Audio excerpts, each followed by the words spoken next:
సమాజంలో జరుగుతున్న తప్పులను ఎత్తిచూపి వాటిని సరిదిద్దేందుకే ఏర్పాటైంది big TV.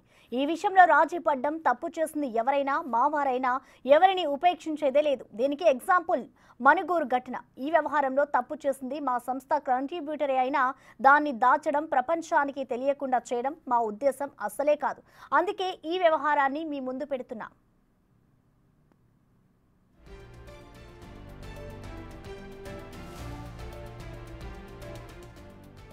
Manuguru police station inspector Satish Kumar తో కలిసి బిగ్ టీవీ కంట్రిబ్యూటర్ గోపి అవినీతి కార్యక్రమంలో ఇరుక్కున్నారు.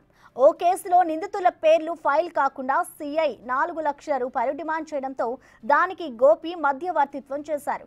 బాధితులు ఏసీబీని సంప్రదించగా వారు రెడ్ హ్యాండెడ్ గా ఇద్దరిని పట్టుకున్నారు. ఈ కేసులో సిఐ సతీష్ A1 కాగా గోపి A2గా ఉన్నాడు.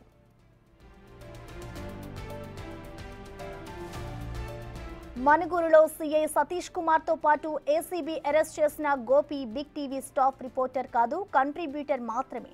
సీఐతో కలిసి ఇలాంటి పనులు చేస్తున్నట్లు ఇంతకు ముందు యాజమాన్యం దృష్టికి రాలేదు. ఏసీబీ దాడులు చేసిన విషయం తెలియగానే గోపిని తొలగించాం. విచారణలో ఏసీబీకి అవసరమైన సహకారం అందించడానికి బిగ్ టీవీ మేనేజ్మెంట్ సిద్ధంగా ఉంది. ఇలాంటి పనులను బిగ్ టీవీ ఎప్పుడూ ప్రోత్సహించదు. బిగ్ టీవీ పేరు చెప్పి ఎవరైనా వసూళ్లకు గాని బెదిరింపులకు గాని పాల్పడితే వెంటనే హైదరాబాద్లోని హెడ్ ఆఫీస్కి సమాచారం అందించండి.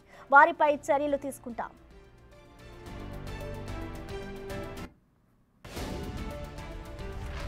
బిగ్ టీవీ మరోసారి చెబుతోంది, మేమెప్పుడు ప్రజల పక్షమే, ఎవరికి కొమ్ము ఖాయం. బిగ్ టీవీ ఎవరిని డబ్బులు అడగదు. ఒకవేళ అలాంటి ఘటనలు మీ దృష్టికి వస్తే వెంటనే మాకు తెలియచేయండి. చర్యలు తీసుకోవడానికి అస్సలు వెనుకాడ్డం.